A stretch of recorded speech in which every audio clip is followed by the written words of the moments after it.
నమస్కారం. ఈరోజు ఒకవైపు గంగమ్మ తల్లి జాతర జరుగుతుంటే ఇక్కడ బస్ డిపోలో బస్సుల జాతర జరుగుతోంది.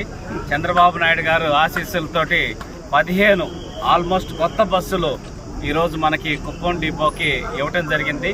గత ప్రభుత్వంలో మనందరికీ తెలుసు 60 పైచిలకు కొత్త బస్సులన్నింటినీ కుప్పం డిపో నుంచి చంద్రబాబు నాయుడు గారికి ఓట్లేశారు ఈ ప్రజలనే కక్షతోటి తీసుకెళ్లి చిత్తూరులో రకరకాల ప్రాంతాలకి, మరి ముఖ్యంగా అప్పుడు పొంగనూరు నియోజకవర్గానికి తీసుకెళ్ళడం జరిగింది.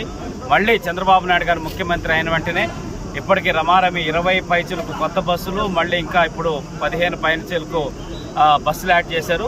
త్వరలోనే ఈవీ ఎలక్ట్రికల్ బస్సెస్ అంటే కన్వర్ట్ చేసి డీజిల్ బస్సెస్ని ఎలక్ట్రికల్ కన్వర్ట్ చేసి ఆ పైలట్ ప్రాజెక్ట్ కూడా కుప్పం నుంచే స్టార్ట్ చేసి కంప్లీట్గా అన్ని బస్సులు కూడా ఎలక్ట్రికల్ బస్సులుగా మార్చాలనేది కాన్సెప్ట్ని కూడా చంద్రబాబు నాయుడు గారు తీసుకురావడం జరుగుతోంది.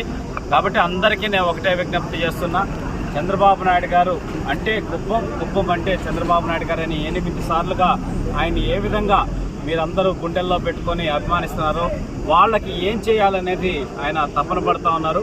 2024 ముందు కుప్పం, 2024 తర్వాత కుప్పం అనే విధంగా ఈ కుప్పం నియోజకవర్గాన్ని అభివృద్ధి చేసే కార్యక్రమం ఏర్పాటు చేస్తున్నారు. ఇందాక గౌరవ RTC vice chairman PS Munaratnam గారు చెప్పినట్టు 70 కోట్ల రూపాయలతోటి అత్యాధునికమైన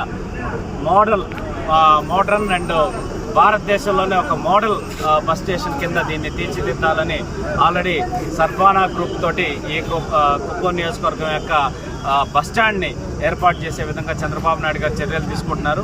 కాబట్టి అందరూ కూడా ఈ కుప్పం అభివృద్ధిలో పార్టీలకు అతీతంగా మన కుప్పం అనేది బంగారు కుప్పం, స్వర్ణ కుప్పం 2029 విజన్ని చంద్రబాబు నాయుడు గారితో పాటు మనమందరం అండగా ఉండి ముందుకు తీసుకెళ్లాల్సిన అవసరం తెలియజేసుకుంటూ ఈ కార్యక్రమంలో పాల్గొన్న ముఖ్య నాయకులందరూ తెలుగుదేశం, జనసేన, బీజేపీ